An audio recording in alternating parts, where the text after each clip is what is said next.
So the question is, can we measure our self-awareness?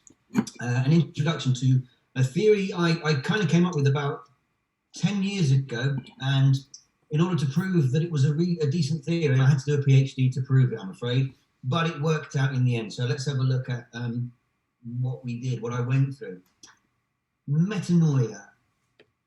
Maybe today we'll get a little bit of this, how we change our mind, heart, self, or way of life. I developed something called the thinking quotient, and as we're going to find out, that could actually potentially be called the metanoia scale. For the people listening and watching, I devised all this. I worked with Coventry University in London with their MBA students, and this is where I got the idea from.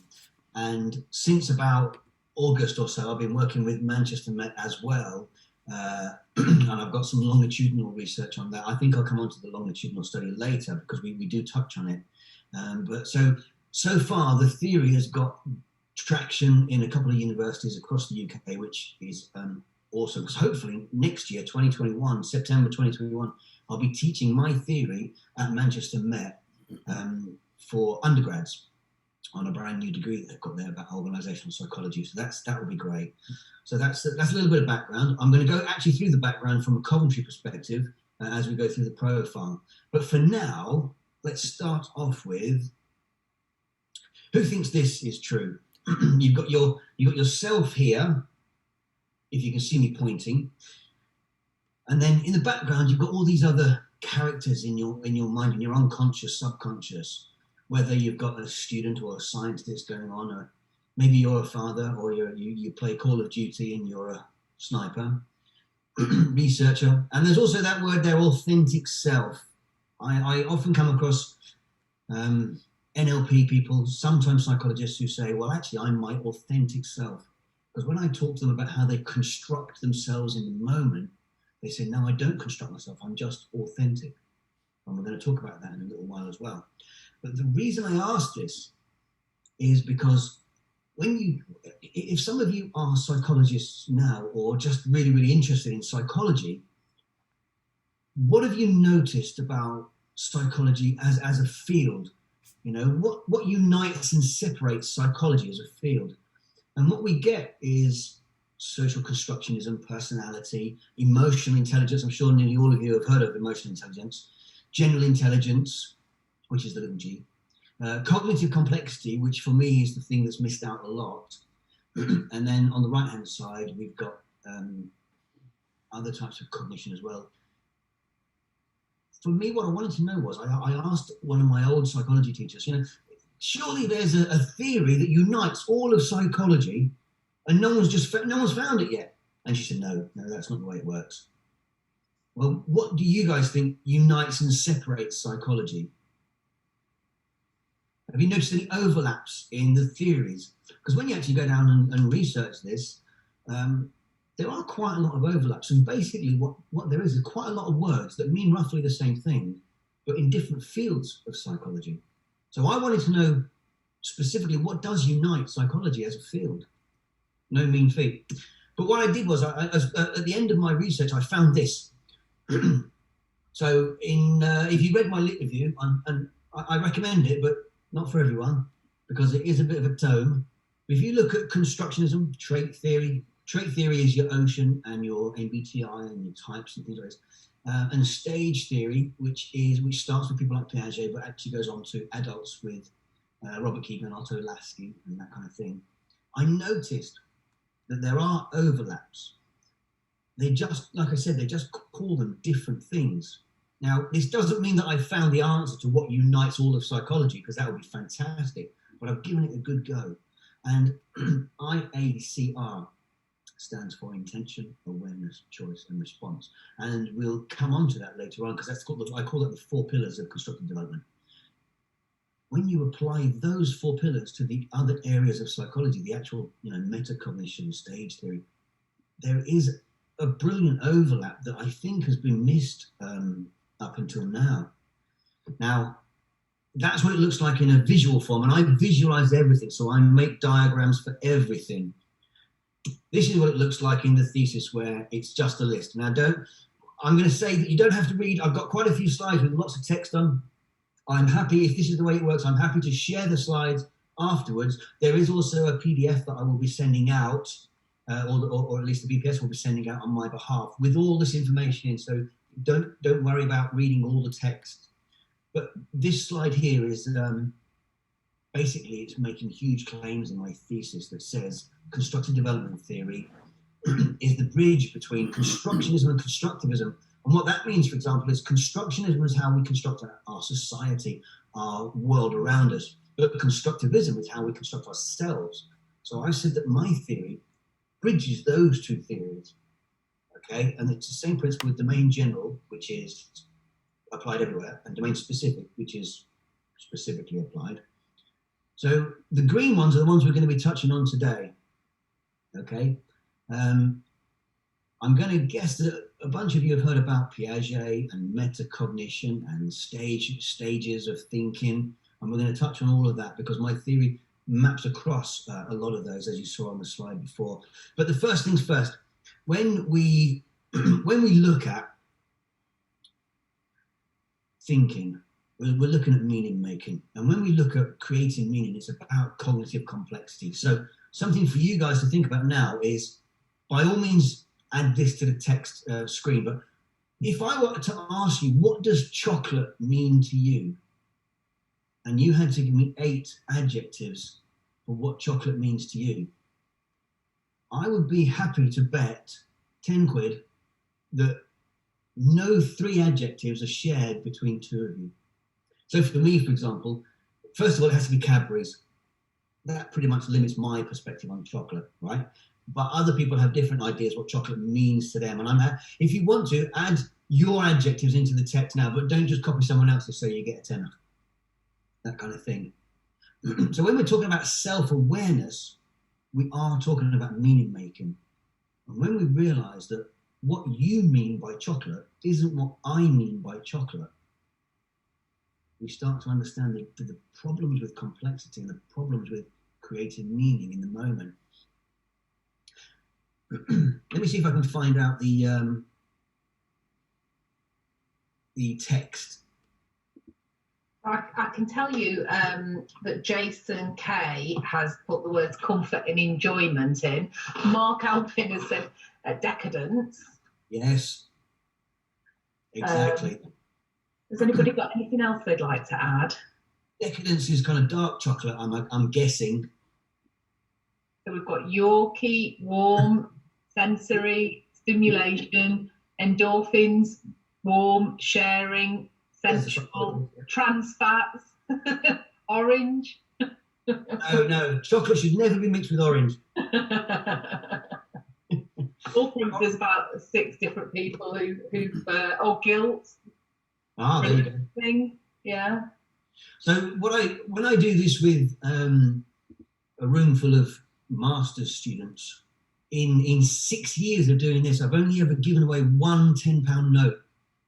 And that's because the 2 ladies were both from Brazil, both from the same area, both from relatively the same kind of family, and they were like thick as thieves, and they just agreed on everything. And to be honest with you, they took the tenner and bought me a bottle of wine with it anyway, so that was really good. But as we start to look at what chocolate means, can we understand that if you've got a boss who says, can you do this for me?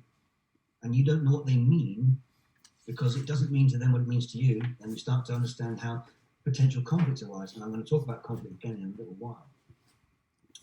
Okay, so how can we also expect to know what different psychological theories mean if we can't even agree on chocolate? And the psychology theories, there's so much research on each avenue of psychology that even over a couple of decades, when you do the research, there's different meanings within the same field. Now, this is Bertrand Russell. I'm going to guess that you probably don't like the words on the right-hand side because he wasn't very kind. But the unconscious part really means unawareness. So I've made it a little nicer to say that a less dynamically aware thinker. And we're going to come on to this because as we start to think about this, I mean, the person who said endorphins and things like this, I'm guessing you're already a psychologist. So if we think about dynamic intelligence and how dynamically aware we are in the moment and how that impacts if you're going to be doing any kind of therapy, coaching, or that kind of thing. We're going to come on to that in a little while. So it's interesting to get it to start thinking about it now. To be fair, Russell was almost right, wasn't he? So what is constructive development theory? In a nutshell, we have the 4 pillars: intention, awareness, choice, and response.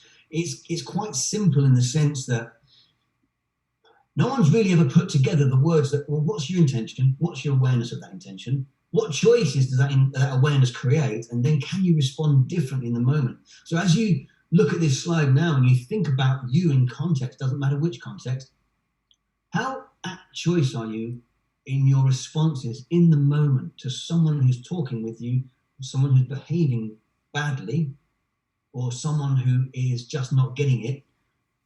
Do you understand your own intention, awareness, choice, and response in the moment? And can you change it to accommodate whatever you're seeing or hearing right there and then?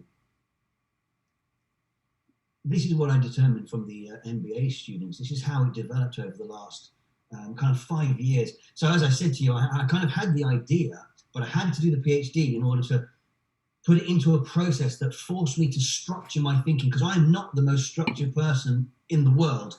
I don't know if you can see this behind me, but on the table there is every slide that you're going to look at. And I have to put it down. I physically put it down because I'm not a procedural person and I'm not a details person. So what I do is I print it out and I put it down and I map what I want to say and how I'm going to say it.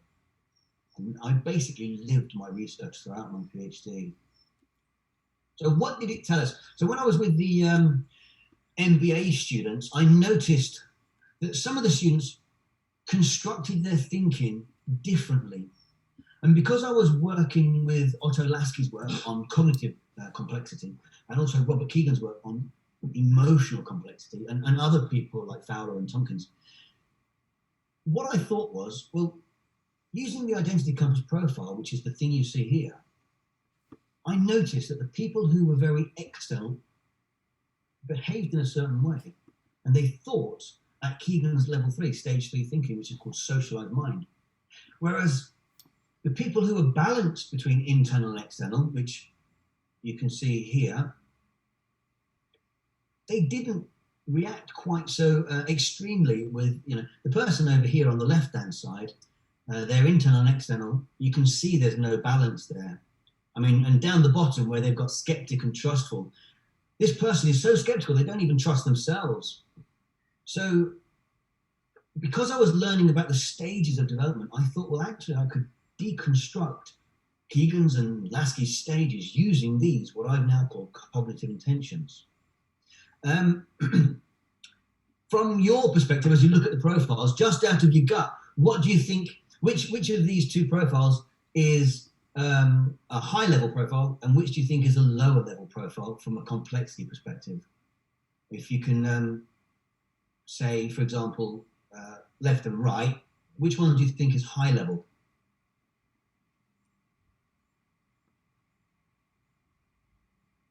You said right. Okay.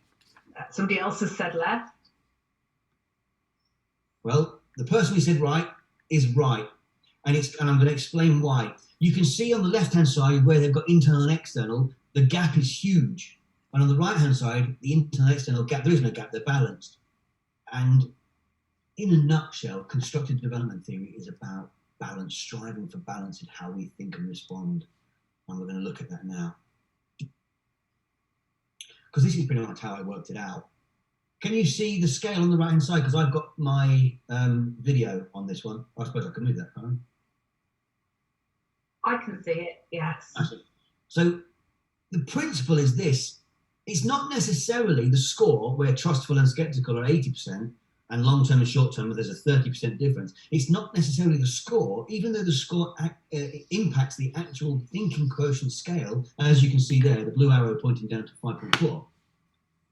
It's how aware we are of that difference that is the key to how we construct our thinking and how we have self-awareness in the moment. So let me look at one of those. polar consensus. Consensus polar at the very top. Consensus is about how well you take instruction, and polar is somebody who's really, really polar will kick the pram just to hear the baby cry. They'll say, there'll be somebody who initially says no to every request, even if they haven't thought about it, they'll just say, no, I'm not doing that. That's the polar type person. If they're massively polar, they will say no every time, but it's a habit and they can't change it. What do they need to do in order to recognize that their polar reaction is always a habit? Well, first of all, they need this profile doing. They need someone like me or you guys to reflect it back to them, to say, look, you're polar. And then we need to give them the intervention, which we're going to come on, to say, well, perhaps you could try this to balance out your thinking.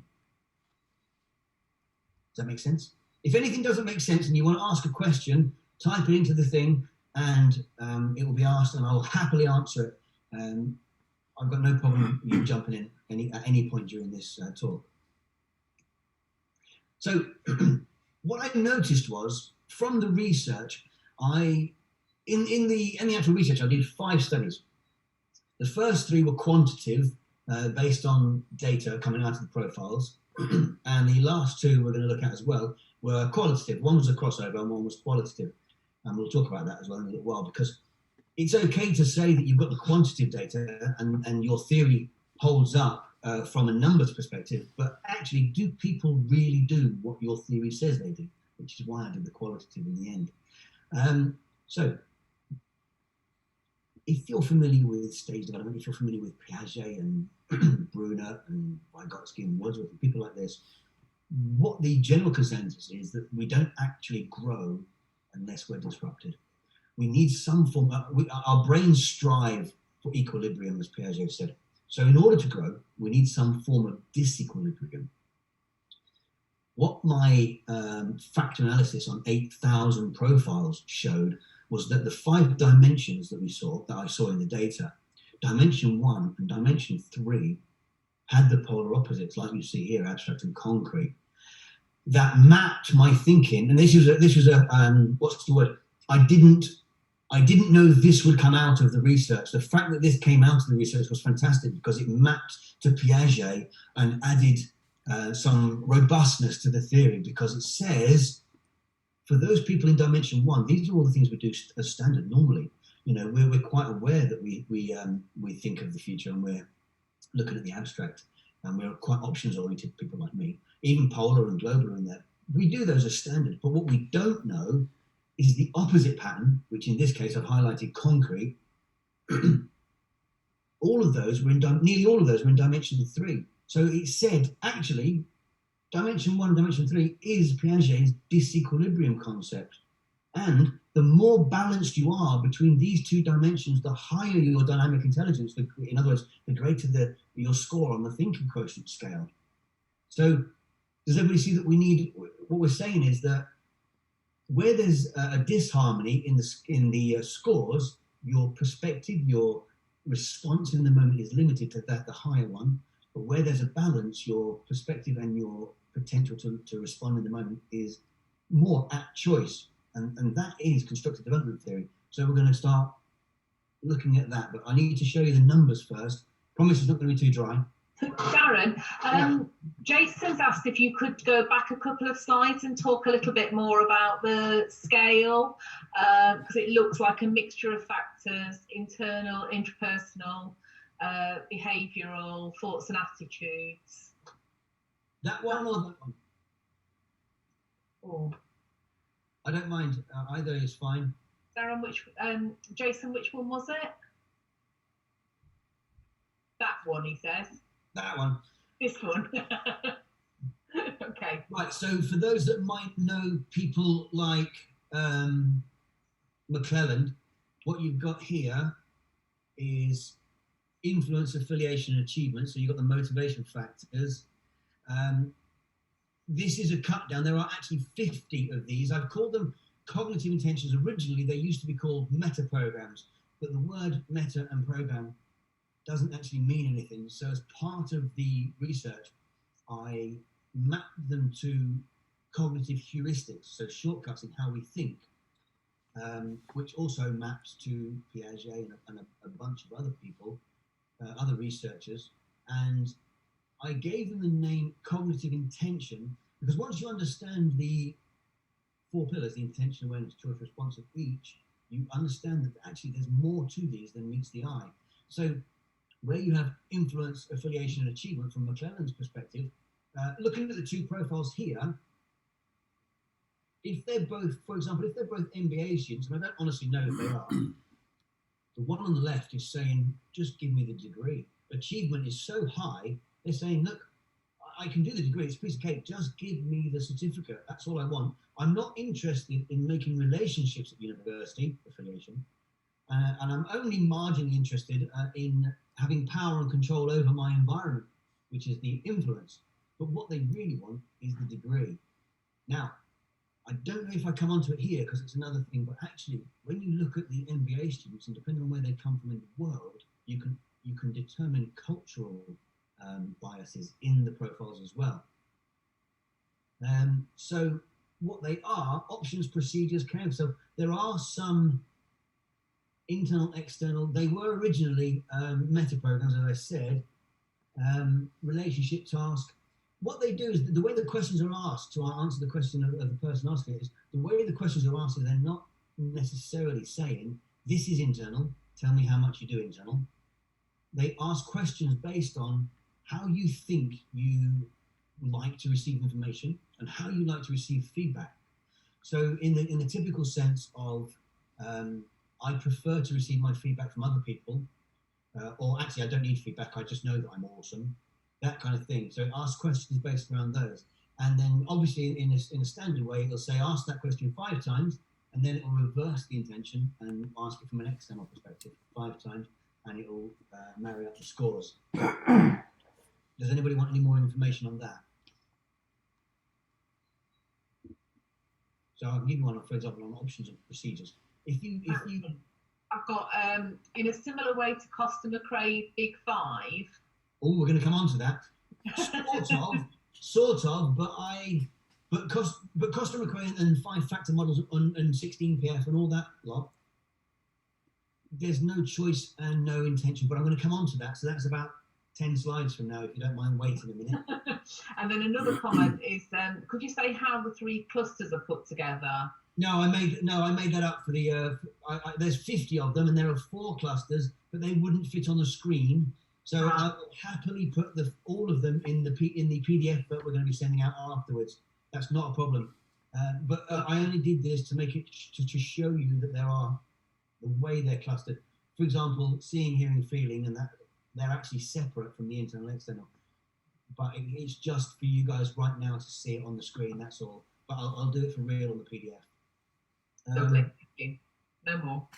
All right, brilliant. So options, procedures. Just one more thing then.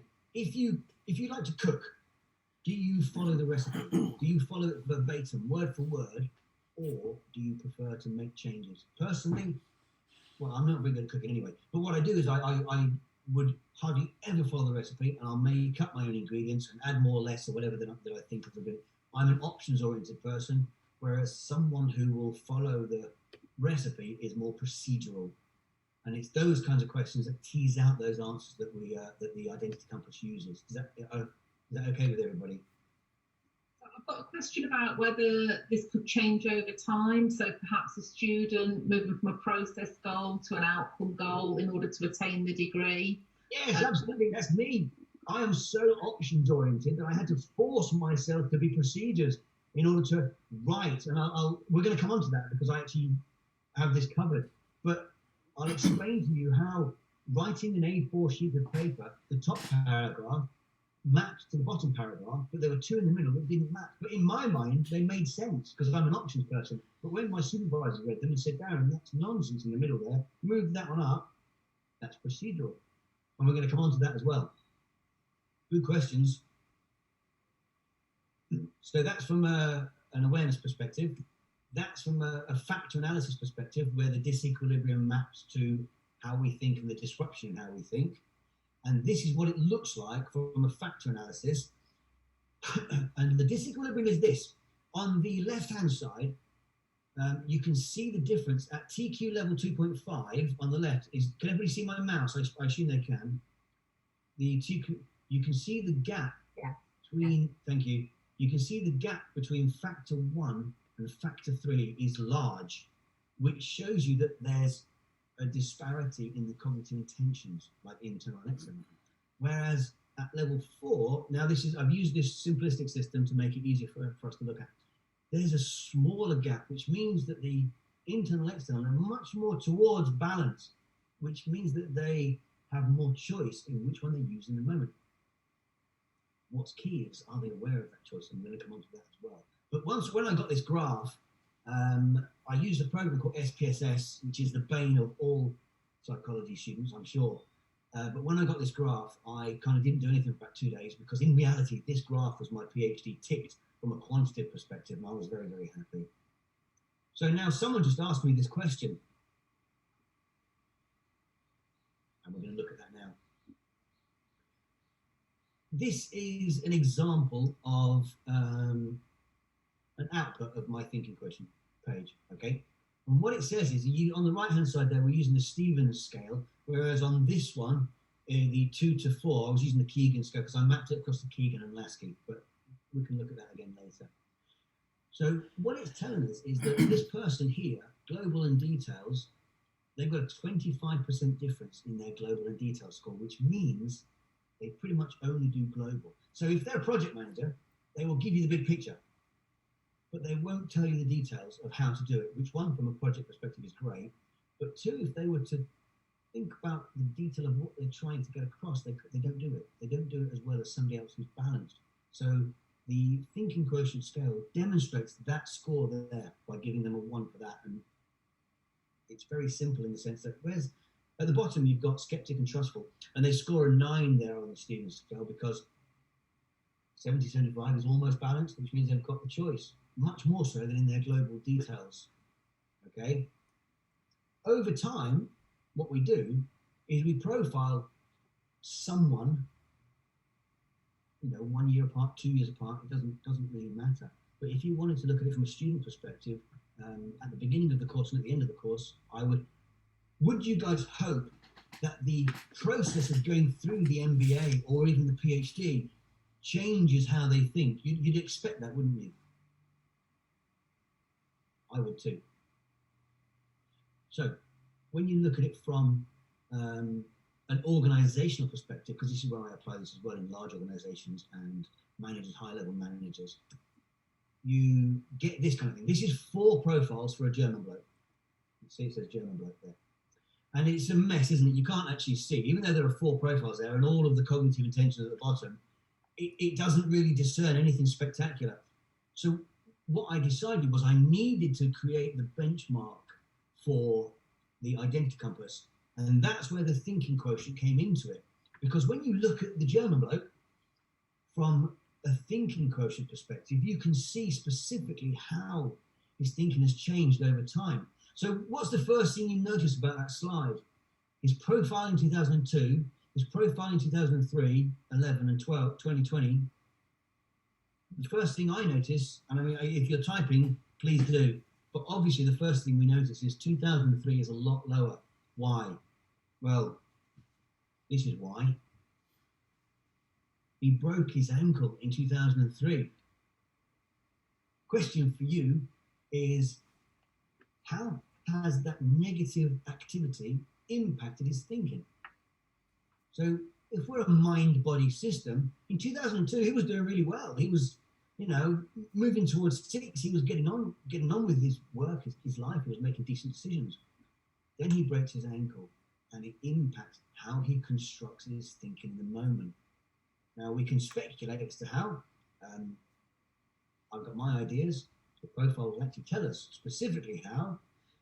So what happens when he's, 2003, 11, 7, 8 years later, his thinking starts to grow again. 2020, he's had a couple of chats with me over constructive development, and I said to him, look, will you please do another profile? And he did, and his thinking starts to grow again because I disrupted his existing habituated patterns. That's one bloke. I've also got an NHS bloke. Now, 2010, he was okay at thinking. I mean, his 6 and he's moving up to a 6.5. It's really good. But 2013, he's obviously been doing really, really well at work, and he's very, very comfortable with where he is.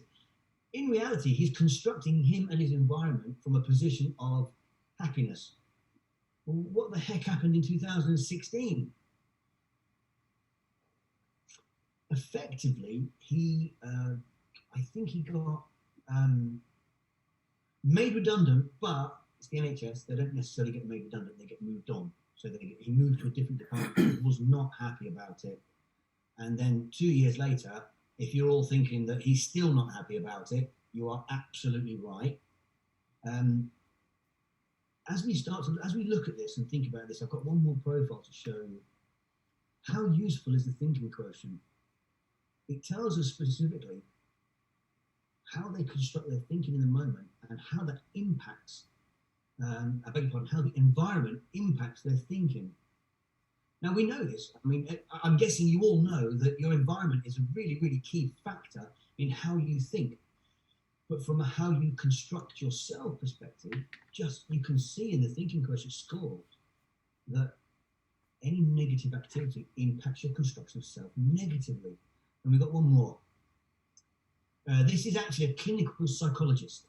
So I've been working in clinical for about 20 years. 2010, they were riding high, very, very good thing. 7.6, that's a really good score. So what happened in 2013, and I can see you all knowing exactly what I'm going to do now, they got divorced.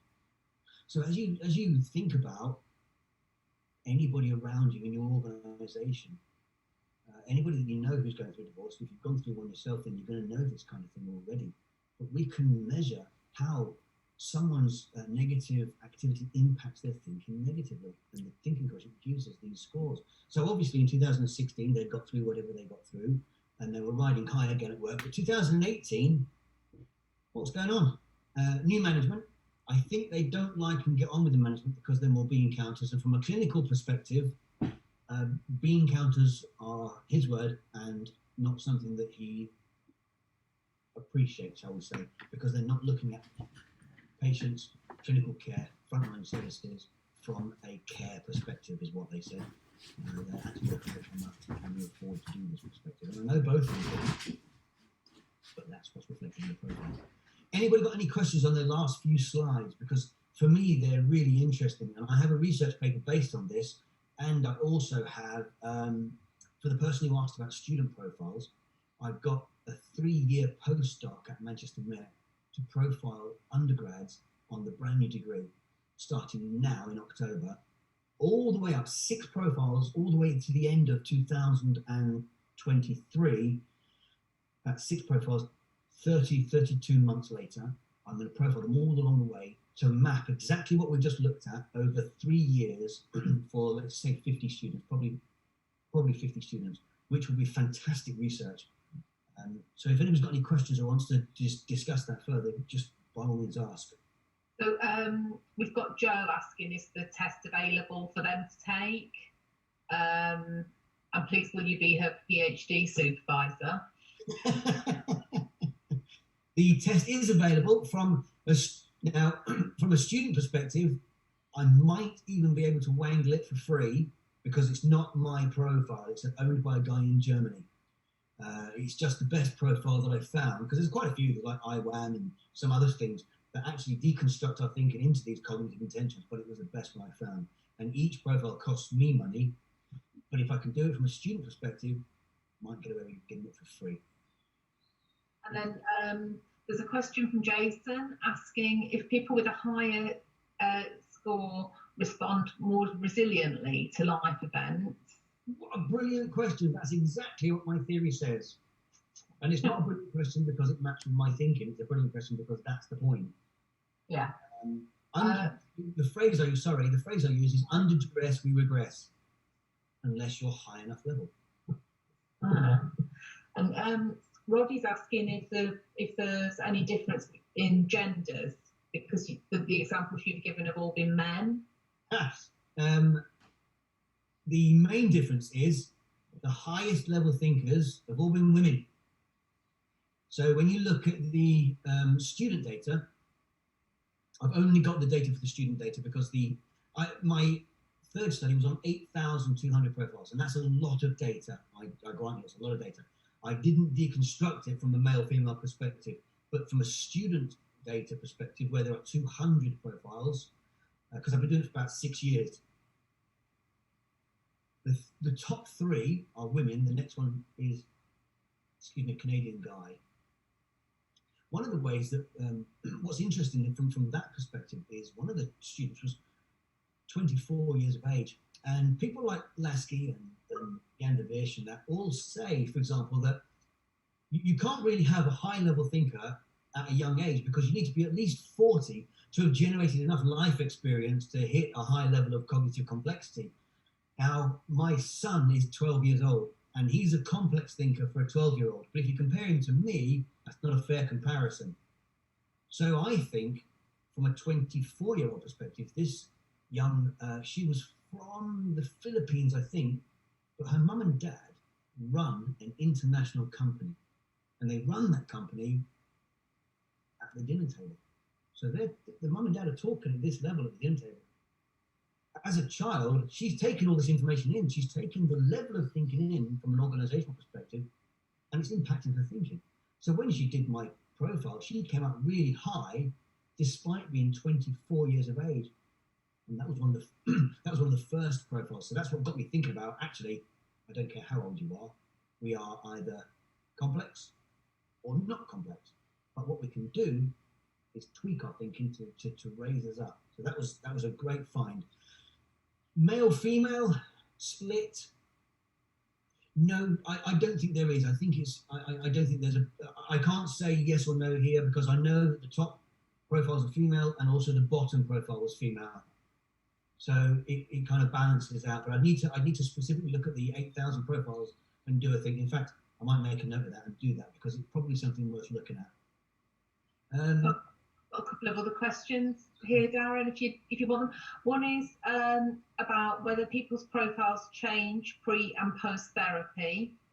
Answer that one. That's a brilliant question. I've got that as well. And then another one asking who owns the profile. It's somebody who's based in Germany. Yes, the guy in Germany. The profile is called the Identity Compass, and the thinking quotient is my adjunct to the Identity Compass. It's the outcome of the PhD that benchmarks the Identity Compass thinking. Now, as part of the Identity Compass training, if you ever to go and look at the Identity Compass, there will be some thinking quotient training after you've had the Identity Compass training. But each profile is owned by a guy called Arne Maus in Germany. So. And he uses consultants all around the world. It's in about 29 languages, so it's not a small thing. It's been going for about 20 years.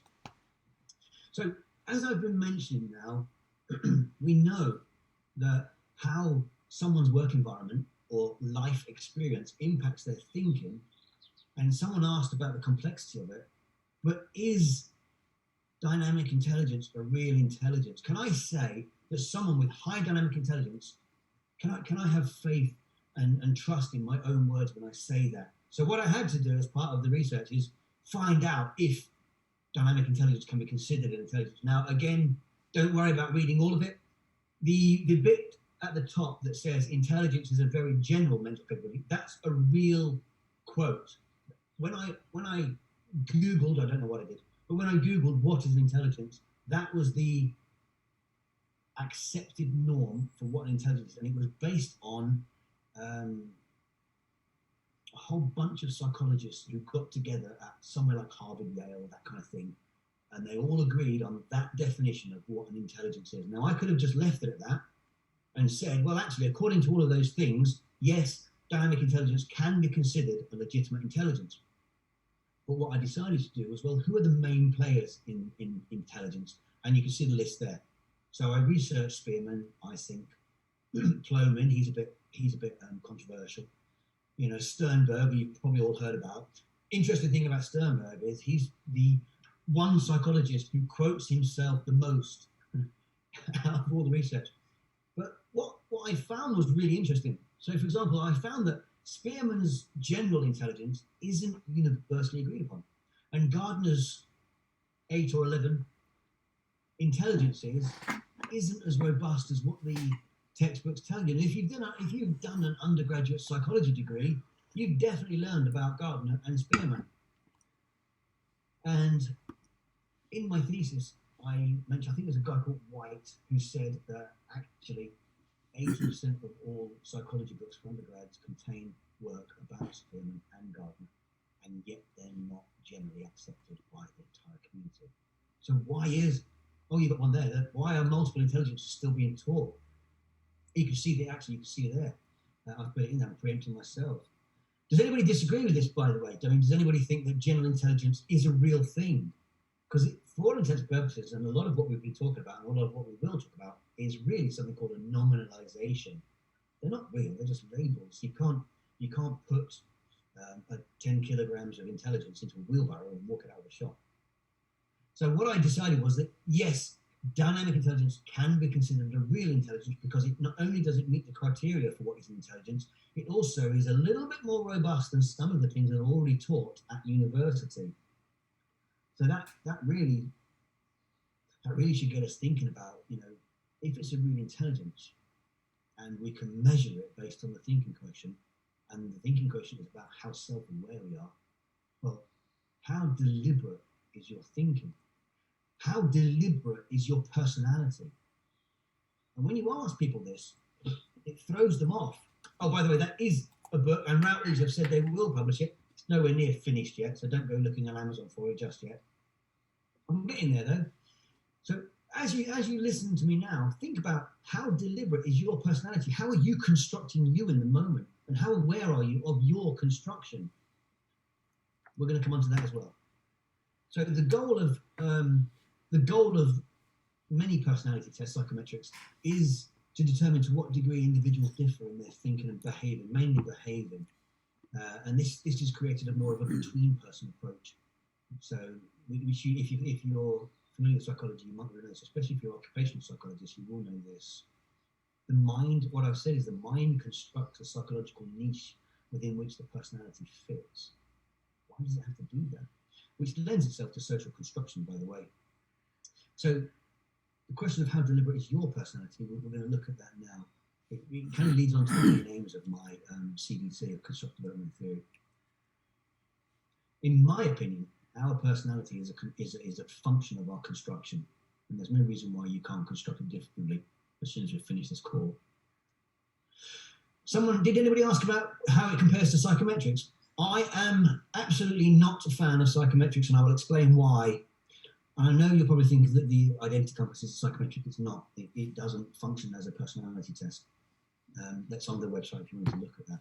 Psychometrics suffer from something called psychometric isomorphism.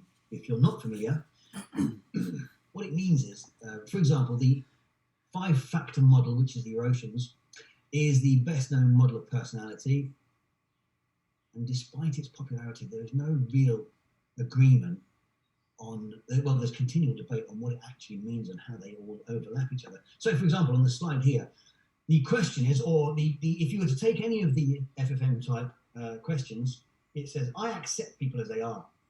Now, that's in each instrument, the HPI, the 6FP, the hexacode. Hexacode and Neo are probably ones you've heard about there. But what's interesting is, in the 7, I think you've got 7 different instruments there, 7 different tests, and they map that exact phrase across to 5 different labels. Like you'll from an ocean perspective, agreeableness is there. Can anybody answer why I accept people as they are is about forgiveness, and it's also about tolerance? I'm happy with it. Rather than from a meaning-making perspective, when we go back to the chocolate that we talked about earlier, and we look at meaning-making, how is it possible that I accept people as they are can mean 5 different things and be valid as a question set? Is my contention. Anybody disagree? Anybody have anything to say about that? I'm happy with any questions. At the moment. Okay. Somebody might be typing away in the background. So basically, okay, so what it boils down to is the number of factors, and we're going to look at that, is one of the most contested aspects of FFM research, and it's argued that it's not an explanation, but it's a description. So when someone says, I'm extroverted, it's a description. It's not anything other than a description. So let's have a look at the extroversion, agreeableness, conscientiousness, neuroticism, and openness. Now, this is your standard FFM. And what you've got is you've got your main 5, then you've got a breakdown, then you've got the sub-facets. From a constructive developmental perspective, the implications of social perception on the big 5 are interesting, right? So a guy, I'm going to say a guy because I don't actually know, Srivastava noted that it's impossible to separate measures of personality from the inaccuracies of human perception. In other words, what I think extroversion means and what you think it means, how do we differentiate in what you've said in the response to the question set and what I'm saying in response to my marking your scores, for example? Okay. I kind of agree that they represent dimensions of perceived personality. Again, you can't put agreeableness in a wheelbarrow and walk out of a shop with it. It's just a label. But when you deconstruct agreeableness into 32 different sub-facets, how can it mean agreeableness is what I would ask. So how people perceive people is what these kind of tests are about, really. Darren, I might have missed the time to say this, but Joe has said it maps into the jingle jangle fallacy.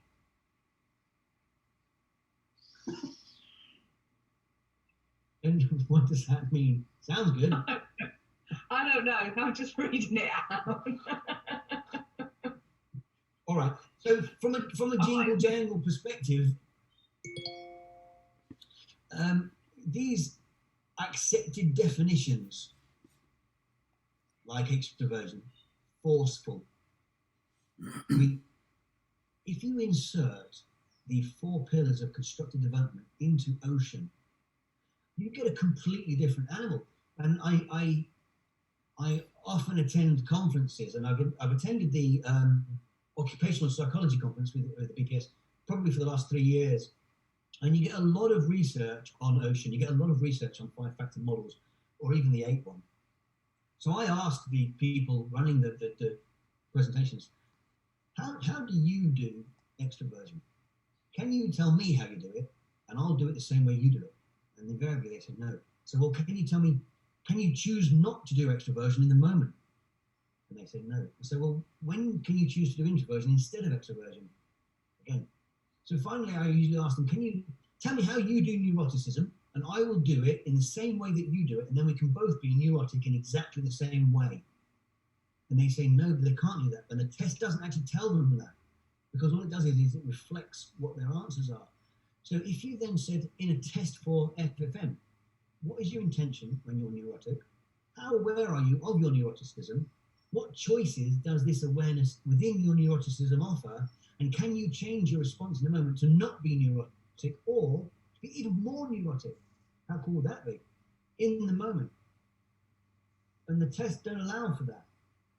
So what I think is useful is that when you look at this from, it's supposed to be, because for example, they've gone through a few different iterations, and a study at the University of Oregon found that, what year was that? 2020, it was reported by a bloke called Scott, found that the Big 5 model does not apply among the older population in Western countries. In other words, me personally, I was 49 the other day. Can openness at 49 mean the same as openness did at 25 for me? And from a complexity perspective and a meaning making perspective, no, I don't think it does at all. So if an individual's, if the underlying complexity and underlying reasons for openness changes over time, then hopefully I've grown enough that my dynamic intelligence is greater at 49 than it was at 25. And we'd only get that kind of idea if we inserted the 4 pillars into things like the 5-factor model. Now, I hope that makes sense, and I hope that you've got the idea from this, because I'm going to, the next slide does exactly what the previous slides showed us.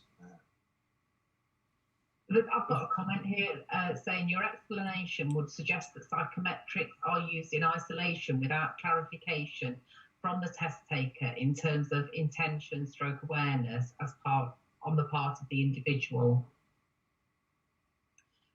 Has anybody ever done a psychometric test as part of an interview process? And what they do is they say that they make all kinds of claims for the psychometric to say you're this way inclined, or you're not open, or you are open, or you'll fit into the team and the culture and things like this. I think the claims made for the psychometrics without the introduction of intention and awareness are too vague, in my humble opinion. Would you read that out again for me so I can make sure I've got the right idea? Your explanation would suggest that psychometrics are used in isolation without clarification from the test taker in terms of intention or awareness on the part of the individual.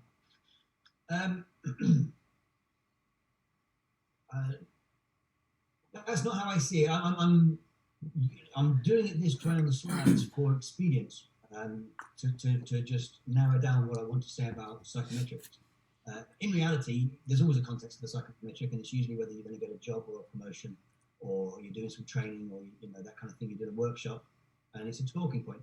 Now, things like the MBTI, which we're going to come on to, are essentially talking points. They're not necessarily indicative of any type. Even the MBTI is a type indicator. What my contention is that if we were to interject the 4 pillars of constructive development into the 5-factor models, we would get this kind of the slide that's in front of us now. We would get an understanding of just how at choice someone is from an extroversion perspective. So it would deconstruct using external relationship, caring for others, that kind of thing, and we would know that the difference between their internal external score and their task relationship score, amongst others, own partner, we would know that their extroversion was a choice or wasn't a choice. And in my experience of deconstructing the tests, invariably they're all habits. They're all exposing the habituated thinking behind the psychometric test. In other words, you're only asked if you think you do it. You're not asked if you know you're doing it. And can you change it in the moment? So, and on that point, if we were to interject the 4 pillars into MBTI, for example, and I don't know if you're familiar with MBTI, up to date, they've actually gone through some more refinements, step 1 and step 2. For me, it would give you the 16 boxes at each level of my thinking quotient scale. So I've done 5, 7, and 9 here, but obviously there'd be 16 boxes at TQ 5, 6, 7, 8, 9, 10. Also, as a nice side effect, INTJ, the way it's described in the literature, wouldn't necessarily be available to someone at TQ5 because of the way the person thinks from an MBTI perspective. INTJ, the TQ5 person wouldn't be capable of using those kinds of thinking patterns, I've called them styles, but that kind of thinking style at TQ5, whereas they might start to get it at TQ7. Does that make sense to everybody? I mean, personality testing, it says here, is $500 million business globally, and it's growing. Step 2 assessment using representative samples says from 16,000 profiles across the world that actually MBTI should be applicable across the world. Well, in my own research, I've got 8,000 profiles that demonstrate the constructive development theory works and the thinking quotient is a useful scale. So I've on my own, I've managed to get half of their data, and this is a global organization, whereas I'm just a bloke. Anybody got any thoughts on that? This, by the way, this is all speculative. I've never done this. I've contacted the MBTI people. No responses yet. Understandable? This is a personal comment that would cost you. Yeah. I think that's going to be the standard response, isn't it? So there's a question saying, are the DI principles not just an alternative set of labels, as in the ocean model, for example? Yeah, brilliant question. It's the measure of the awareness of them that's key. I absolutely appreciate that, to find out if someone, for me, the cognitive intention of internal and external. If I to ask everybody watching this now, how do you know you're doing a good job? Some of you will say, I just know. That's an internal perspective. Others will say, actually, I like someone to tell me. That's an external perspective. The way those two things have worked is that we've habituated that thinking shortcut over time. So by the time we get to our current age, we are either internal, external, or balanced. And it's the awareness of that that's key. So the question set teases out your bias, your cognitive heuristic. So the question is an absolutely perfect question, because I had to wrestle with that as part of the thesis, to say, well, hang on a second, a cognitive shortcut is something we've habituated over time. And I took from people like Feldman Barrett, and then obviously people like Piaget, who I mapped that to their schemata or schemas. It's just a schema. Internal is a schema, external is a schema, and it's an habituated pattern that we've done over time. So from a label perspective, I appreciate the point. From a teased out shortcut perspective, it's marginally different. So there is a difference there. It's in the thesis, if anybody would ever want to read it. So not just the MBTI, but what I did was I based, to take it out of the FFM arena, I wanted to base it on cognitive and emotional complexity. Don't read this, just look at the orange bits. So a guy called, a cognitive development framework was the work of a guy called Lasky. And what I did was, how does my theory compare to the complexity arena? Because the test of any system is to apply it to self. So I needed to test my theory based on the theories on which I based my work. So I took a profile from a person who has done the cognitive development framework, who's done Lasky's profile, and also my profile, and I mapped the output of each profile to say, actually, the findings amount to an equal weighting from a lower and higher risk perspective. Well, for me, that's just towards and away from, and I can determine that quite easily. Relationship, obviously. Process, obvious. You've got an internalized other. Well, that's stage 3 thinking from a Lasky perspective, which is external locus of evaluation, which we've just talked about. How do you know you want feedback? Internally, externally. So I made sure that my theory mapped to existing theory, but not just the stage development theory, because people like Jane Lervinger did something called a sentence completion test, and what she did was she mapped the stages of how her people thought to the levels of organizational structure, hierarchy, if you will. Now, she wasn't the first to this. There was, one of the first, another person called Elliot Jacques did it too. And what I mapped across was that actually, in reality, for everybody watching, my scale goes from TQ5 to TQ10. No one gets to 10. It's like Maslow's top level of actualization, self-actualization. No one ever gets self-actualized. It's just the ultimate position. So my TQ10 is really the top level that we can't attain, can't get to, but it's a lovely place to be. So what I've got here is I mapped my thinking quotient scale again to people like Lervinger to say, well, actually, at the top levels of an organization, you need someone who is thinking long-term, 25 years, leaving a legacy for their thinking, in the organization. But at the lower ends of the scale, and this is where the FFM models, the ocean models, don't accommodate mass profiles for, that says sales colleagues there, but if you think about it from a production line perspective, if you're trying to recruit people from a production line perspective, your production line thinking is within the hour. You have to get something done now within the hour. And then you start move up in the supervisory level. You've got to think about it from a month perspective or 6 months perspective until you get to the very top of the CEO. As I say, you've got to start thinking about it from a 20-year perspective where your decisions have that kind of impact. Well, in order to have a 20-year perspective, how complex does your thinking need to be compared to the person on the production line? So, and that's how I managed to map my thinking quotient output scale to the levels of organisational hierarchy. And I've got some work, in fact, in January, I've got some work with the MOD to map this further. Happy to update my talk at that point as well.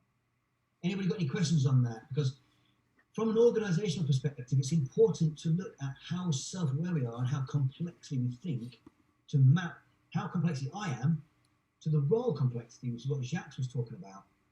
And if my complexity doesn't match the role complexity, I'll burn out and leave.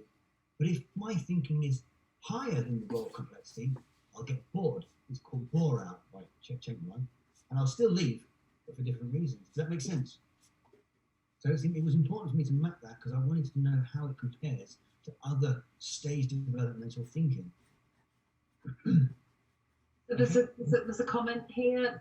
Roles on the right are probably the ideal TQ level. In reality, I'm guessing that the TQ 6.5 probably dominates all the way to CEO level. Fantastic. I tell you what, the people on this call, and I'm not just blowing smoke, that's a brilliant suggestion. My wife works for a bank, and she's very high up in the bank. And what she noticed was that the two people above her were not quite as high level as she was. Now, obviously, she's not making that judgment call, I am. What happened? They bailed, they burned out, they left because at 6.5, I'm guessing that some people here know what the Peter principle is. You get promoted beyond your competency. And the role required TQ8, they weren't TQ8, they left. And that's exactly like in banks, I'm afraid, the horrible thing is they don't necessarily leave, they get booted because they recognise not being able to cope in the environment and they go. Whereas she was capable of coping in the environment because she's not TQ5, 6.5, exactly as you just said. But yeah, what a brilliant observation. That's exactly what happens. And the Peter principle is part of that as well. There's also an element of this is the Dunning-Kruger effect. If you're nodding now and you know what that is, I think you'd find that people like Trump fall into that category. I was wondering if I get through the whole thing without mentioning him, but there you go. So, how self-aware are we? How self-aware is someone at TQ 6.5 when they're in a role that requires TQ 8? What do? Do they blag it? Or do they bail and say, I can't cope? Well, let's figure out how self-aware they really are. Someone asked earlier on about therapy and do we know if we're aware and that kind of thing. So we're going to look at that now. In my study 4, I took some of those cognitive intentions and described them. I'm going to show you the description in a second. And said, I took 13 of them and said, look, this is what internal means. You tell me how internal you think your thinking is on a sliding scale of 0 to 100. And then what I got them to do was I got them to do the identity compass profile, and I mapped what they said their score was for those 13 in front of you against what the identity compass said their score was. And that there was a measure of their self-awareness immediately. So if I said to you guys, internal is actually towards, let's look at towards. Towards, you know where you're going, you're goal-oriented, you're motivated to achieve, so on and so forth, right? In your minds now, as you think about this, you might know two people. One who is massively towards-oriented, massively goal-oriented, and two, someone who's not. Just the opposite, right? They're away from. What that is a measure of is risk. Now, question for you. My wife works for a bank, as I mentioned, because she's risk-averse. But the question is, does she work for a bank because of how she thinks, or does she think that way because she works for a bank? What do you think? Is she risk-averse and that propels her to work for the bank, or does she work for a bank and that propels her to be risk-averse? Which way around do we think it is?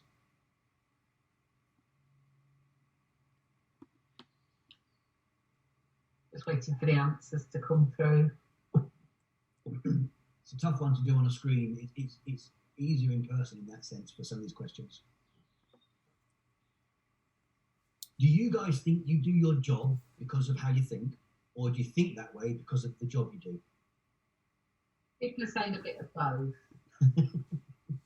Yeah, because over time it does get to that point. But initially, you think the way you do, which propels you towards the career you've got. and then you reinforce your thinking because you're in the right career. If you're in the wrong career, you'll move on. But yeah, so eventually it does balance. But initially, my wife worked for a bank because she's risk averse and she's procedural, so she's an accounting type, and so on and so forth. So if we deconstructed her thinking, somebody who knows what they're looking at would say, oh, she's a banker. Okay with that? Just got in to say that before you started talking, so yeah. So if you can think of two people now, you don't have to write this down, just have a think about it. Two friends, two colleagues, one who's massively towards, one who's massively away from. What's the difference in their behaving? What's the difference in their thinking style? And we start to get towards my ideas for dynamic intelligence. And I've got another one here, abstract, but I think we've probably nailed the point. Abstract is an interesting one because if we go back a couple, even though abstract is a high level cognitive intention, it turns out that most of the people who did the 77 people did this study, study number 4. And what it turns out is that we know we're doing internal and abstract, and we know we're doing away from, so we know that we're relatively risk averse, some of us. But what we don't know is that we don't know that we're observer. An observer is our capacity to stop, step back, and dispassionately look at the situation in front of us. And then globally is the big picture. And that was an interesting study because it did demonstrate what Lasky and Keegan and all these stage development people said was that we don't do this stuff. We think we do, but we don't. And it mapped exactly to what the consensus was. I've forgotten the question from earlier about self-awareness. If we can look back, but what that study allowed me to do was to map where we are in the moment. And I called it the dynamic intelligence awareness model because the greater your dynamic intelligence, the more things you can pull in the moment to potentially predict what's going to happen, the more at choice you are and the greater your capacity to respond in the moment. Okay? And I've got a slide to demonstrate this, so don't worry about this slide, but this slide's interesting.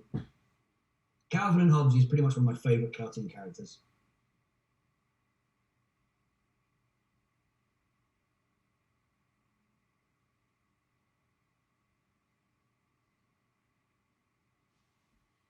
Make sense? I always find Calvin and Hobbes describes things better. If anyone's got any questions on that or any thoughts on that, I'm happy to jump in. So one of the questions that comes from this, just stop me if you've got a question, by the way, but one of the things that comes from this is, how do you deconstruct now? How do you deconstruct retrospective thinking? So we'll use Calvin again. In reality, well, I'll let you read it.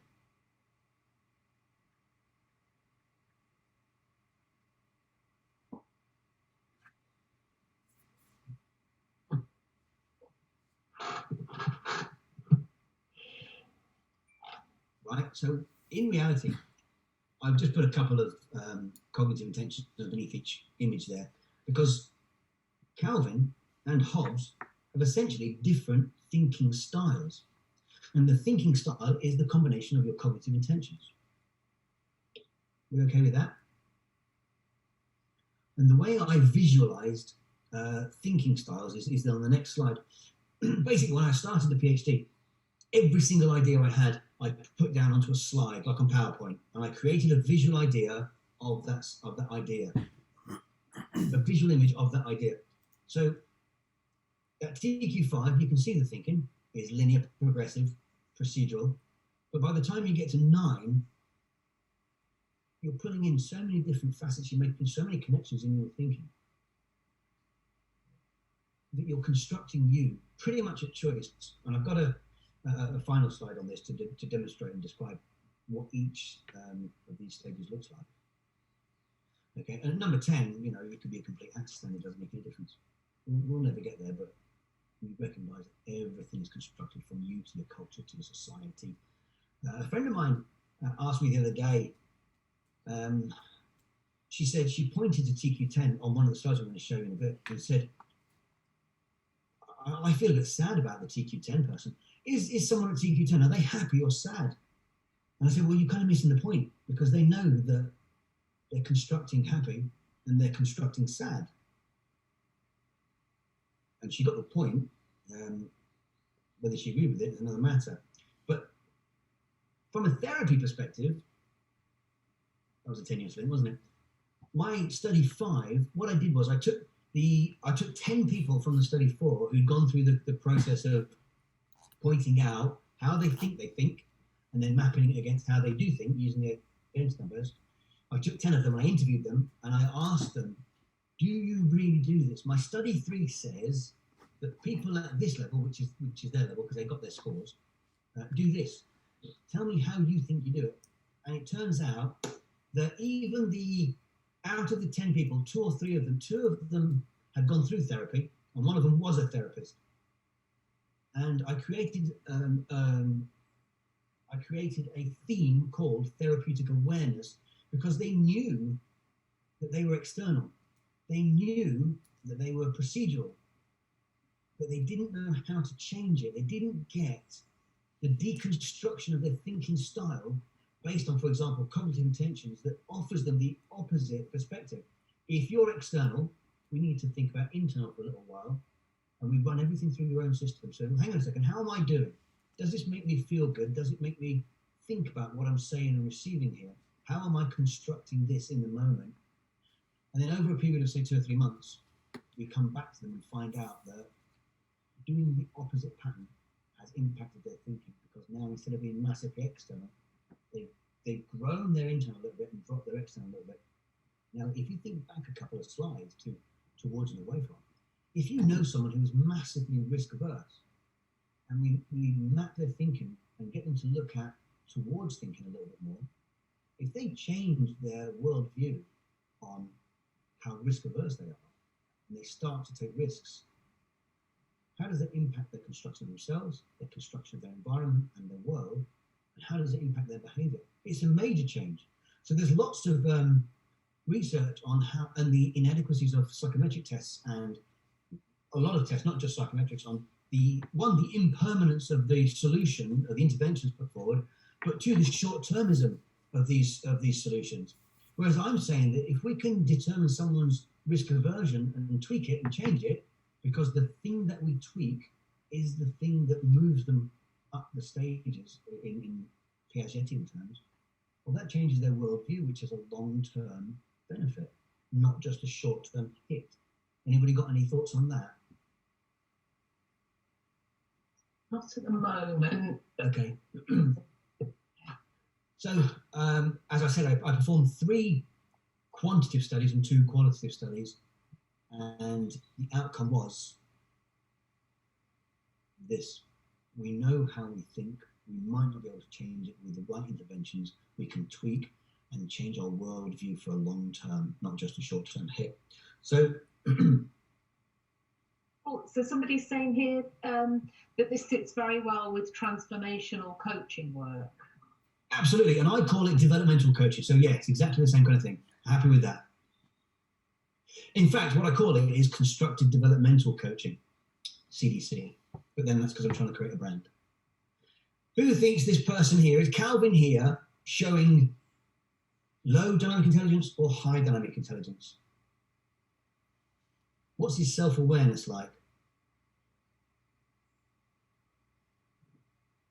Also have to take into account that in the cartoons, Calvin is 6. Low, says somebody. 0. Everybody knows that, I'm sure. Absolutely.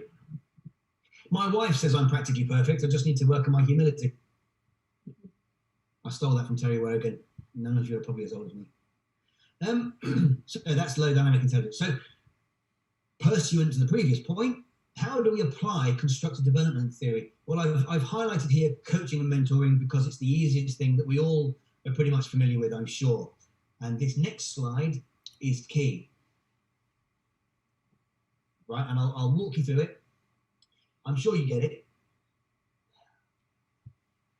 I've given talks at probably the last 3, if anybody's familiar with neuro-linguistic programming, NLP, I've given talks at the last 3 NLP conferences, as well as psychology type conferences, because NLP is not considered part of the psychology in that sense.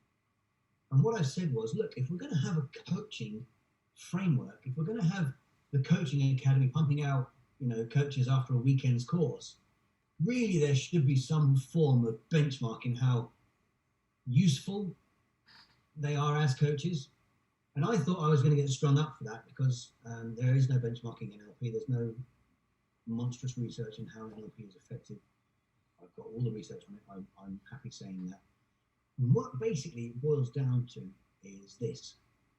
If you come out at TQ5 on my scale, you cannot coach someone at TQ8. Not that you can try, not that there's a process you can go through. You can't coach them. Why? Because you lack the balance in your cognitive intentions, for a start. So where you might be, by virtue of the fact you come out at TQ5, you're predominantly going to be internal, but whereas the other person might be more balanced, you won't see their external. You don't do external, so you don't have it as an option. Therefore, you can't map their thinking style.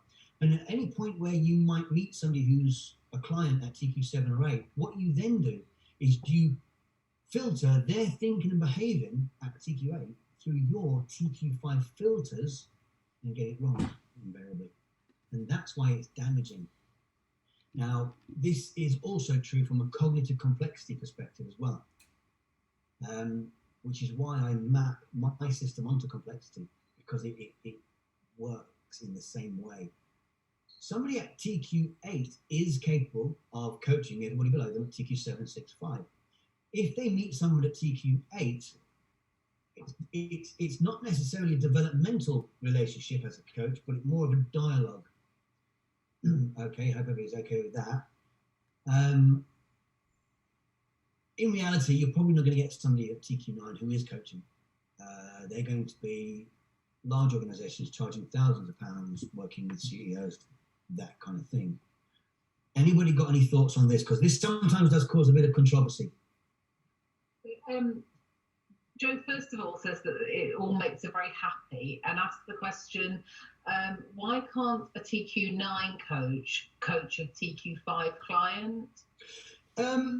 In my world, they can. But in reality,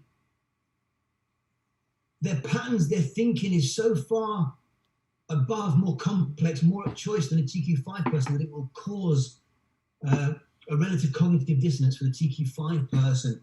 They just won't get the ideas, and it's not worth the TQ9 person trying to coach. I'm going to say TQ5 and 6. I've put that arrow in there, but I think I'm being kind. What the constructive development theory also demonstrates is the kind of relationship the client needs. For example, TQ5 people actually require therapy. TQ6, 7 require coaching, but 8 and above, they require a more developmental dialogue. So, and I'm working on this from a clinical perspective with one of my friends who was on the previous slide, who's the clinical. By virtue of the TQ score, we can determine specifically what kind of intervention the client needs. And by virtue of that fact, to the last question, the TQ9 person won't offer the TQ5 person therapy because they want to be more engaged in dialogue and developmental dialogue. So they will stick to the higher level people. Is that okay with everybody? Yeah. I know it's controversial to some degree, but it is what it is. It is exactly how the research comes out, emerges, shall we say. Okay with that? People are saying thank you, that makes sense. Brilliant. Now, one of my supervisors was a Buddhist, and she said, Darren, you're not really saying anything new. Buddha said it years ago, which to some degree is true, I'm afraid. And she said, meditation is developmental. And I said, no, it's not. And I created this image to demonstrate to her that actually, if someone's at TQ5, they might sit there and meditate and think around, what's going on. They might do that mindfulness thing where something comes in, they let it go, comes in, let it go. But what they're not taking into account is the fact that they're stuck at their TQ5 level, thinking about their TQ5 problems. Okay? What it requires is someone like me and what I'm guessing you guys, to come in and say, actually, you're habituated in your thinking style. Have you thought about this? And you need to disrupt them in their thinking so that the next time they go to meditate, the disruption is on their mind and it tweaks their thinking a little bit in the thing that they don't do. And we're going to talk about that. There's a couple of specific questions we're going to ask at the end of the slides. So on the right-hand side there, it says MCO. If you're familiar with Vygotsky, he did the more knowledgeable other when a teacher is teaching a child how to go into the next, he did the zone of proximal development. In other words, you give the child the information and knowledge to move to the next level of knowledge acquisition. What I'm saying is, from an adult perspective, we leave that kind of stage stuff behind, but we need a more complex other to see our habituated patterns and reflect them back to us so that we can then tweak it to move up and grow up into the next level of thinking, which is also, I think, from a developmental perspective, is the kind of developmental coaching and the other word that was used earlier from a coaching perspective. My supervisor was okay with that, and she got the point. I hope you guys get the point too on that one. From a therapy perspective, and I think sticking with Vygotsky, if you've ever come across clients, whether you're coaching or therapy based, we have this inner speak and this inner speech. And what I was able to discern was our inner speech has the cognitive intention patterns within it. And if we can tease out the cognitive intention patterns within our inner speech and get us to change our inner speech so that instead of looking at one cognitive intention that's habituated, we start to tell ourselves the other cognitive intention that's not quite habituated yet, is starting to generate choice, then we can be much more aware of our state change in the moment. Is that okay? So as our inner speech changes, our awareness changes, and we can change our state. How useful is it to be aware in the moment of your state in order to change it? For me, that sounds pretty cool. Can we recognize our cognitive intentions within our own inner speech? Now, this is something for you guys to think about as you're, when you leave here and you go away and you think about what we talked about and you think, well, how am I thinking about what Darren said? Have I got any habituated patterns? Do I automatically say that everything he talked about was nonsense? Do I do that anywhere else? Or actually, it was quite useful, but do I think everything's useful? How am I thinking about this? That kind of thing. So if we can apply intention, awareness, choice, response to the inner speech of our clients or even ourselves, what's the outcome? And that's what I got there. Vygotsky and Piaget, it says here, that did the inner speech as well. Now, this came from the study with the 10 people in the study 5, where not just the ones that had therapy, this was everybody has inner speech. We know we do. It's how we perceive the speech and how we listen to it and react to it that's important. And how we react to it is also important from a cognitive intention perspective. Who's speaking? What's the voice? Is it our mum's voice? Where is it specifically? What happens if we change it to Mickey Mouse's voice and move it around to the other side? Things like this. If we can change it and we can map the patterns, we can absolutely influence how we construct ourselves in the moment. That, to me, is how we increase our dynamic intelligence. If we haven't got anybody around us, just be aware of how we're talking to ourselves. It also gives us a process for understanding our awareness. Right, so that's from a therapy perspective. Now, from a values perspective, because we haven't looked at values yet, and I'm only going to do it on this one slide, but if we look at the values at TQ5 and the values at TQ8, we can see a couple of differences. Now, this is over 8,000 profiles. So there's going to be some overlaps because the number of values was limited. But what's interesting is at the lower level, trust is very high, honesty is very high. Fairness and things like this. Is fairness a real value? Does it exist? What do you think? Is fairness real? Is it a real thing? Honesty, trust, are they real? Just waiting for some answers to come through.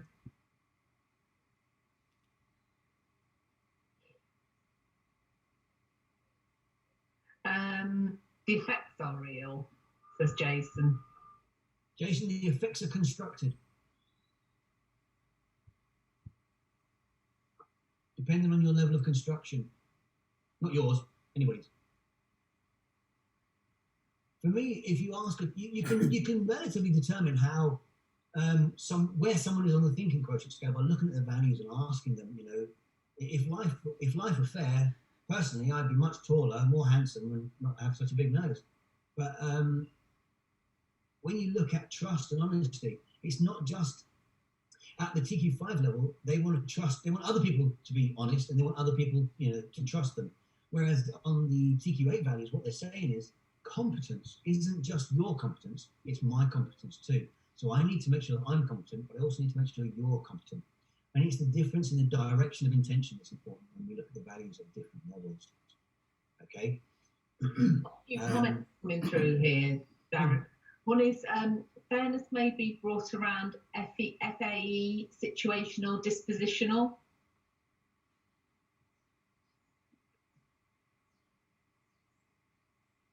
Okay, so in context, so we're saying that the environment is key. In context, it could be fairness could mean something specific in context, like why is it fair that nurses are paid low wages and don't get a pay rise, yet recently in the news politicians are voting to give themselves a £3,000, I think it is, pay rise, when for all intents and purposes they've done nothing. Why don't we just clap for the politicians like we did for the nurses? Is that the kind of thing? Yeah, he's saying, yeah, that's exactly what the point he's making. Yeah. So if you were to think about that from a different perspective, would fairness come into it as a word, or is fairness just the label we use to say, actually, politicians don't deserve a pay increase? That kind of thing. I've got a couple of other comments here, which I'm not sure whether they're timely or not. Okay. There's one person asking, could you just go over the difference between dynamic intelligence and emotional intelligence? How do they differ? Oh, that's great. I haven't put it in this one because it's only a 2-hour talk. But in my thesis, if you insert intention, awareness, choice, response into emotional intelligence, where you have emotional regulation, emotional and trait, the other one, it becomes a sub-facet of dynamic intelligence. In other words, from my perspective and what I've written in the thesis, is that emotional intelligence doesn't actually measure anything.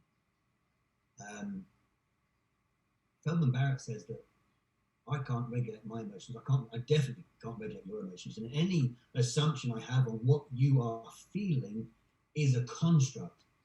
I can't possibly know it. So from an emotional intelligence perspective, what are we actually looking at and what are we actually measuring? Well, what I say in my thesis and in constructive development theory is, I'm aware that you experience emotions.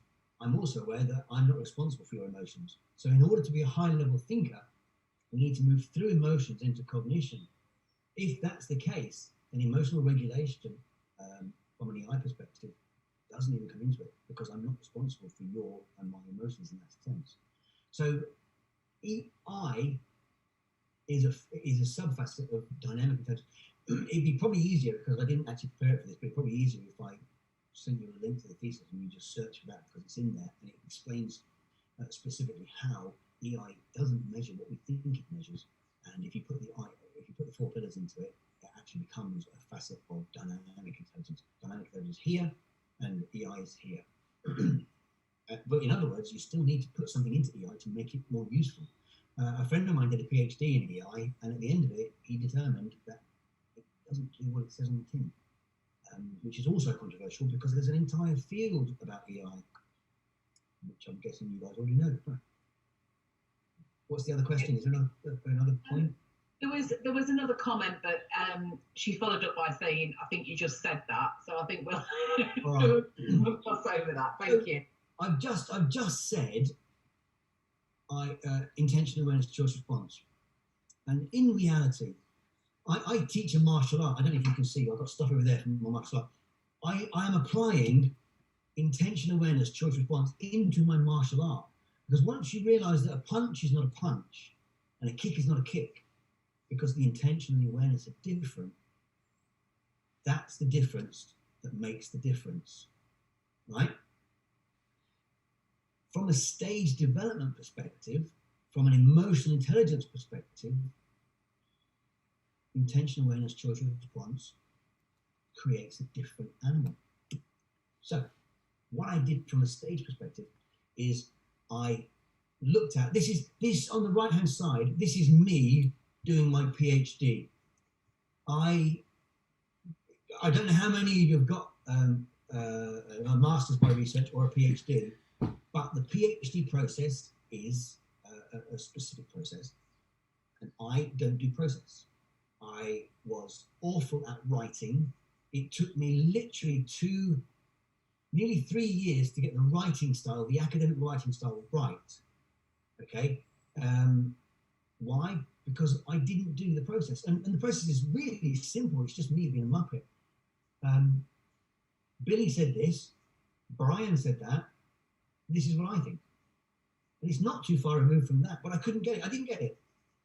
Then once I hit that, once I got it formatted in my brain that that's how you write, year 3 was just brilliant for me. So on this one here, you see the turquoise color. I was options, and as I said, if you write on an A4 piece of paper, the paragraphs map 4 paragraphs away, but the 2 in the middle didn't map at all, so I had to move that up. It took me 2 years to get the procedural writing style correct, but by the time I got it correct, you see that there on the turquoise bubble, it then became part of my overall development as a ring on my developmental onion. And then later on, when you go about 10 rings out, you see a turquoise ring again, which means that when I started to write my methodology, I didn't have to worry about the procedural writing style because I'd already got it. And all I had to do was, instead of relearning it, I just had to revisit it. And I contest in my theory that this is what we do. I am abstract vision. Vision means I think I've got great ideas, but actually doing them, I wasn't very good at following through. Short term, I was good at long term, but I had to focus on short term in my humble opinion. But options, procedures, abstract concrete, that's me forcing myself to work with the opposite cognitive intention until I got it. And that's what the bubbles represent. Does that make sense? Everybody okay with that? I call it indigenous developmental onion hierarchy because when I talked with I went to an ESRAD conference, which is the European Adult Development Conference, and I talked to guys called Commons, Bashets, and Moscow. And I said to them, look, you guys started this stage development stuff in the early 80s, but what if it's not stages? And I thought I was being clever, and I thought I was being controversial in that. And they all went, yeah, we're okay with that. I'm like, ah. And I showed them this onion, and they said, yes, we're okay with that. That makes perfect sense, because it's not necessarily about stages. So people, for example, when you look at stage development, 5 is better than 4, is better than 3, is better than 2, is how it's perceived. But if you look at the TQ from an onion perspective, 8 isn't better than 7. It's just a different balance in your cognitive intention awareness. Are we okay with that? All TQ8 means is that you are more capable of constructing your thinking in the moment differently to someone who's TQ5, and you can see their patterns. You can see their thinking style. And when you call it a thinking style rather than a stage of development, it kind of moves it away from the betterment idea. Anybody disagree? Anybody think that's me trying to skirt around the issue? Not getting any disagreement here, Darren. Smashing. So with that in mind, I'm now going to do the opposite and show you some scales. Number 10, I would, when I'm working with the MOD, what I'm going to do is I'm going to basically map out self-constructing at TQ9 and say, this is where we want to get to. I know we won't get there, but the idea of attainment of a towards goal of moving through self-awareness and becoming conscious of how we construct ourselves in the moment, that for me is the ultimate goal. And that's how we'll gauge my developmental programs. Okay. This slide here, don't worry about this. I will put it in the literature that you'll receive afterwards. Okay. In reality, somebody who's TQ5 and they get to my age, 29, if they're at TQ5 and they're my age, they're probably in jail. Everything's out of the way. They don't even recognise that they can construct their thinking. They act habitually. They act from an EI, from an emotional intelligence perspective. They react emotionally, habitually, without any thought. They don't control their emotions because they can't, and they don't recognise that they could stop themselves with a little intervention. It's that kind of thing. So, what's the simplest way of looking at the thinking quotient from an awareness and a choice perspective? This slide looks very simple. Again, this took me 3 days to get right. I have no idea why. I'm probably just not that clever. But in reality, at TQ5, your lack of awareness and your capacity to choose is very, very limited, as it shows in the green bit. Whereas by the time you get to TQ9 and 10, you're starting to be more self-aware, self-constructing, and your capacity to choose in the moment is obviously much, much higher. I don't know why that took me 3 days. I tried all kinds of Venn diagrams and other kind of connectivity things, but in reality, it boils down to that. You either have habituated responses and no choice, or you start moving through that scale towards awareness and choice. Pretty cool, really. I was really pleased with that. I know it looks really, really, really simple.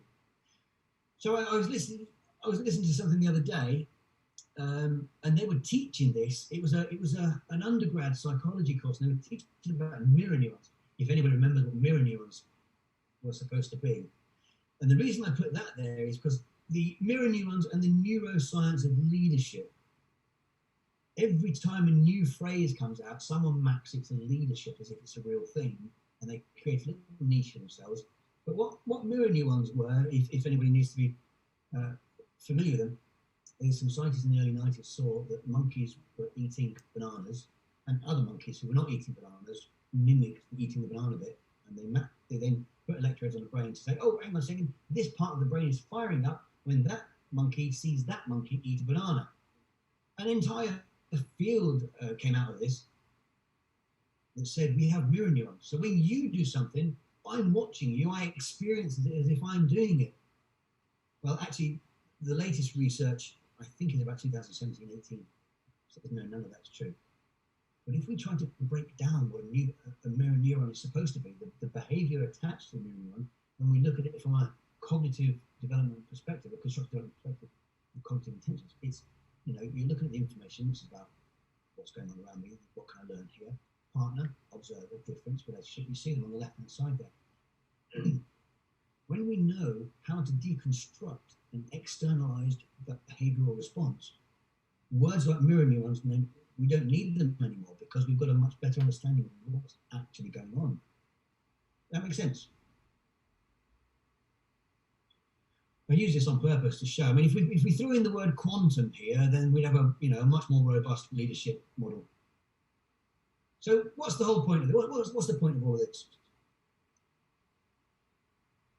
If we look at it from a discotheque, old-fashioned word, basically, at TQ5 using my scale, these are the ones that are dancing right now in the moment, and they're only focused on the music and the person that they're elbowing next to them. Okay, they're at TQ5. It's me now, me, music, me, dance. Person at TQ6, they're actually paying more attention to the people dancing because they want to know what it's like. How are they doing? Are they okay? Are they dancing? Are they having a good time?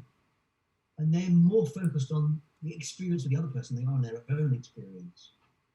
But they can see all the patterns of the TQ5 people, but they can't see the patterns of the TQ7 person above them. But that person is looking out over, maybe they're in a more of a private area in the discotheque, and they can see the whole of the dance floor and then maybe a little bit of the bar. Whereas the person at TQ6 can only see a small section of the dance floor. But the person who's other aware at TQ7 also recognises that the people dancing are stuck in their thinking. And they also recognise that they're not responsible for them dancing, the music is, and they're responding to the external environment. Conversely, people at TQ7 can't see the behaviours and thinking of TQ8. Now, I've put TQ8 here, and this guy doesn't really, he gets to that level, he doesn't really care what's going on around him. It's he can see the bar, he can see the dance floor, he can see the movement of the whole of the people on the dance floor as a whole, whereas the person at TQ6 only sees a few people dancing together. And that gives him a different perspective on what's going on the dance floor. But if he's the owner of the discotheque, club, whatever, he can also see what's going on at the bar and who's buying stuff at the bar and what the doormen are doing. And he's got a much bigger perspective over the whole thing. Does that make sense? So we're looking at levels of self-awareness, levels of perception, levels of constructed awareness. At the TQ5, you're only dancing. At TQ8, 9, you're aware of the whole club. Is that an easy way of looking at it, or?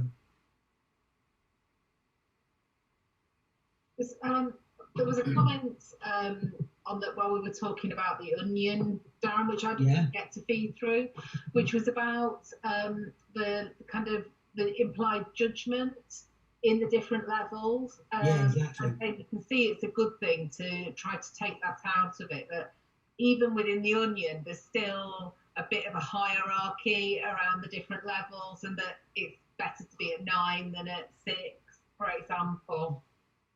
Right. So if we go back to the organisational slide where I talked about Jane Lurvinger's work, it's not better to be 9 if you're working on the shop floor.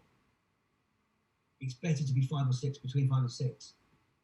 But the idea of betterment is there. But what I tried to do with the onion is to remove the idea that TQ9 is better than 7, because in context, understanding your awareness and your thinking style is more useful, but it's not. It's just a different combination of cognitive intentions. So, do we think then, as a group, then, do we think that having greater self-awareness is better than not having self-awareness, or is somebody lower down who's got no self-awareness, are they happy because they don't know that they're constructing happy? See what people come through with about that. Nicely onto this slide, by the way, so that's perfect.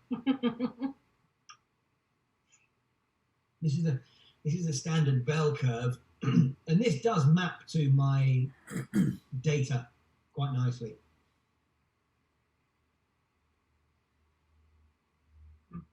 I'm not getting any comments here, so I don't know if people have... That's fine. We can always come back to them. I'm happy to answer questions in a bit. Well, there's one person saying, here we go. So people say they value self-awareness. Your level is as acceptable as your awareness. Exactly. You don't know you're not aware. You don't know you need to be more aware. No. All kinds of things. So then we're moving on to the final couple of slides now. You'll be pleased to hear.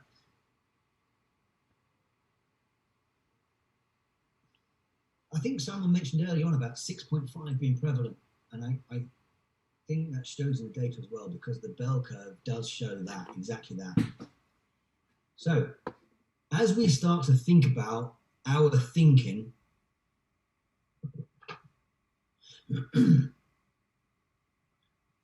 what are we not seeing that's just as important? So if we think that we're too external, say you think that you rely on other people to validate you as a person. So your locus of evaluation is externalized. You need people to tell you you're doing well. As you start to think about that, what are you not seeing that's just as important? And this is a dialectical question in the sense that Hegel's dialectic, you've got the thesis, the antithesis, and you put them together, you've got the synthesis, and that creates a new idea. And then what's the opposite idea? And you put those, if you can do that, if you've got the idea and the opposite idea, and you can hold them both as true without getting to cognitive dissonance, you're starting to become a higher level thinker.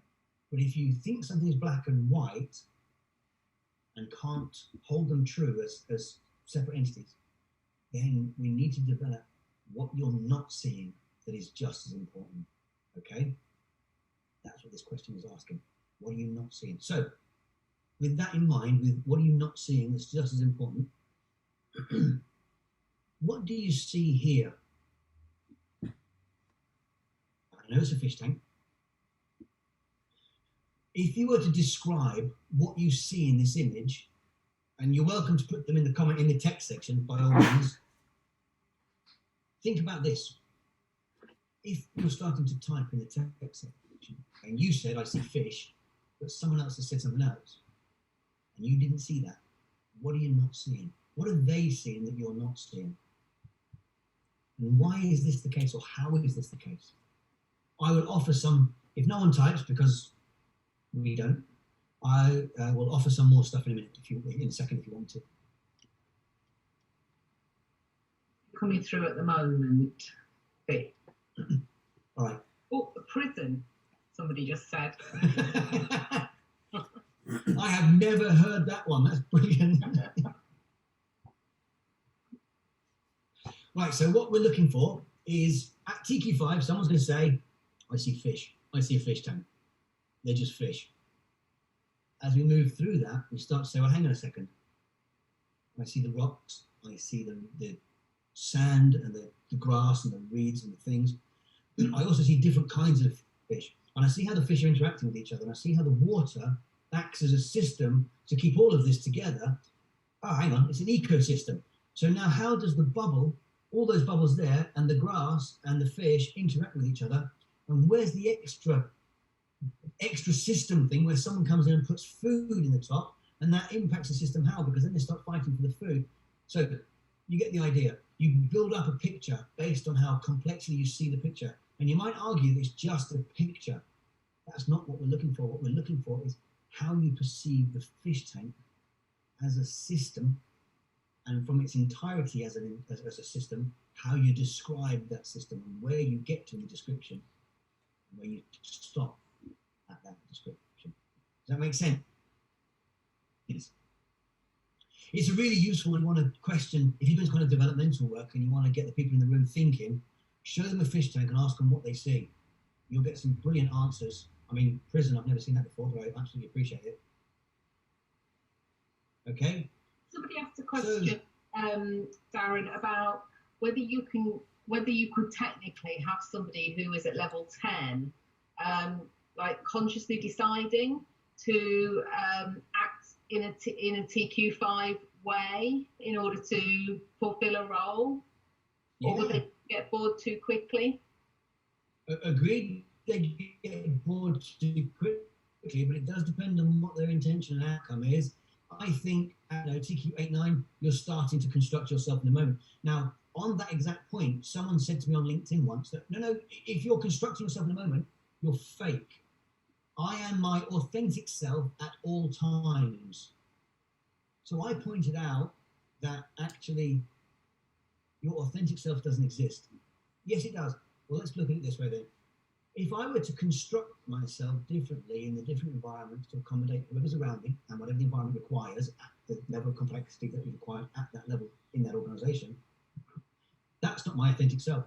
The authentic self is the self doing the constructing. With that in mind, to answer the question, can I construct myself at TQ5-6 to accommodate whatever environment I'm in? Well, yes, I can, but I think I'd probably get bored. Agreed, I probably would get bored. But for me, my authentic self is the one that's doing the constructing, not the one that I've created at TQ5 or TQ8. And so in that sense, yes, it will match in. I think the person asking that question is right. I think they would get bored, because how fulfilling could it be? And then somebody else has said, surely authenticity, I can't say authenticity, requires flexibility.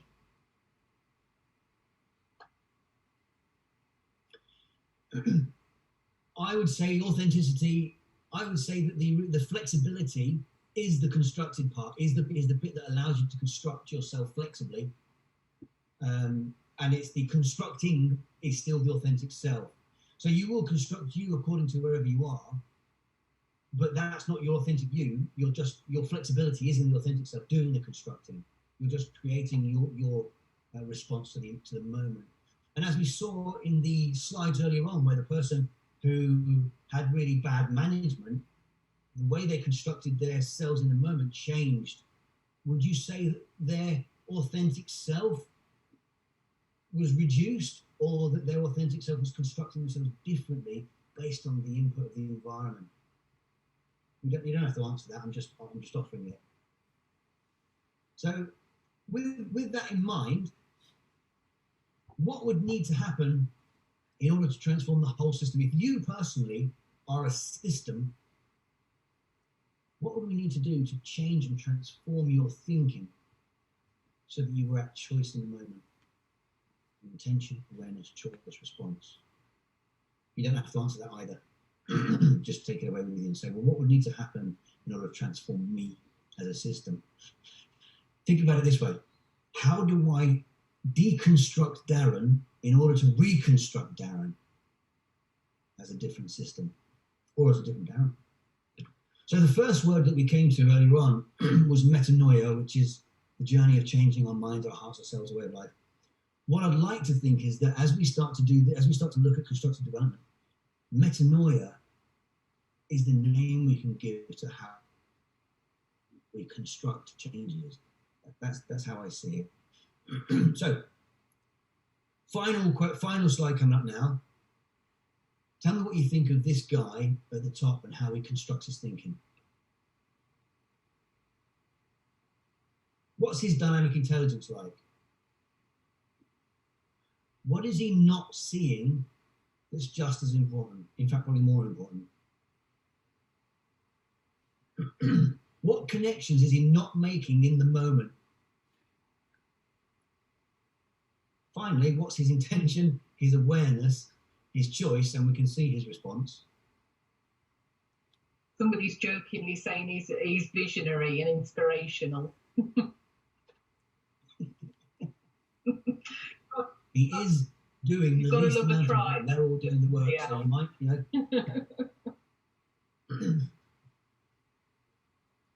yeah. We could, if we said he's got low dynamic intelligence, we could be doing an injustice if he's up there on purpose because he doesn't want to do any work. How we construct what we see is also important. We can question his dynamic intelligence, but how are we constructing him? That's really the final thought. How are you constructing what you see? Thank you. Any questions, any thoughts? Feel free to use profanity.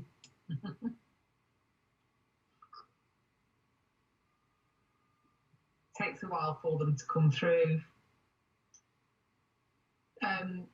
Somebody's saying it's been marvellous, thank you. Thank you. I'm also happy if you don't agree with it and you think it was nonsense, because everything helps me to refine it. So, so here we're saying, somebody's saying you covered a lot of territory in your work, which is impressive and admirable. Thank you.